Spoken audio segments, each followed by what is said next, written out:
that experience of being a reader, I felt like a small recognition that I might want to write something. And I think that's a really common experience for writers. Almost everyone I know felt the desire to write as this, like, almost like wanting to respond to how much you love reading. If I stopped reading books, I would stop writing, I think, in like a month. I'm not kidding. Because outside of reading, I don't have a tremendous drive to write. It's really, it's like reading is the gas in the tank. What I kind of have now started calling my zero draft. I write pages and pages and pages and pages and pages and pages. And then I sort of look at what I have. And the way I look at what I have, because it's hard to look at a big type document full of a lot of scenes that don't necessarily have great continuity, is I do a book map. So I take a big piece of paper like this, and I draw on it like a bunch of squares. Like I literally do this. And I just put every scene in a square. This is because I'm writing a novel, which is really long. But I take this and I'll just put scene 1 here, scene 2 here, scene 3 here, and then I'll have the whole book or the whole zero draft, because it's not a book. And I begin to recognize patterns, right? Like, who are my main characters? What is really their problem? What do they want? What's their quest? What's their internal quest? What are they afraid to talk about? Then I use that map to kind of revise. So a lot of cutting and adding, and that is my process.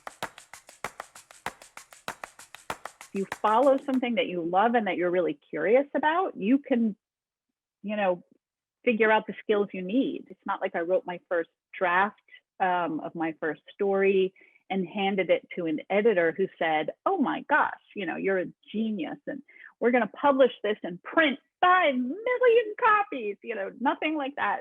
I think that it's really important to kind of get rid of this, romanticized idea that if you were born to be a writer, that you would know it, that you would have the confidence, to do it right away, or B, that maybe somebody else is going to point at you and tell you that you're great, because that might not happen right away. I mean, it's happened for almost no one I know, and I know a lot of working writers.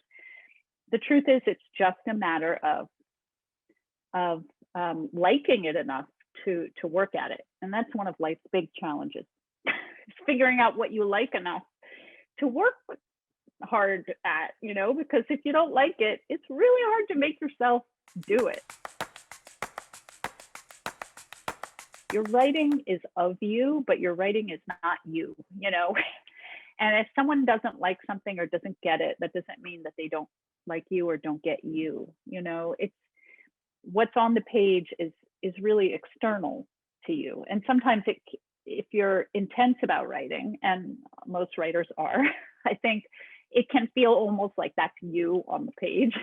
But try to remember, that just as a self-preservation tactic, that's not you. That is external to you. And it's something that you care about and that you work toward and that you want to work on and make better. But it's not the same as you. It is totally possible to build a great community as a writer. By which I mean a group of friends who are kind of struggling along the way you are struggling.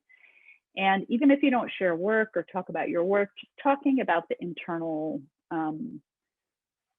work of writing, and even talking about your doubts about your work or a hard conversation you had about your work with someone, is incredibly helpful, because it helps me to know if something does happen, like, that felt like a setback, I could talk to a friend who's dealt with similar things. And I have found that to be incredibly useful.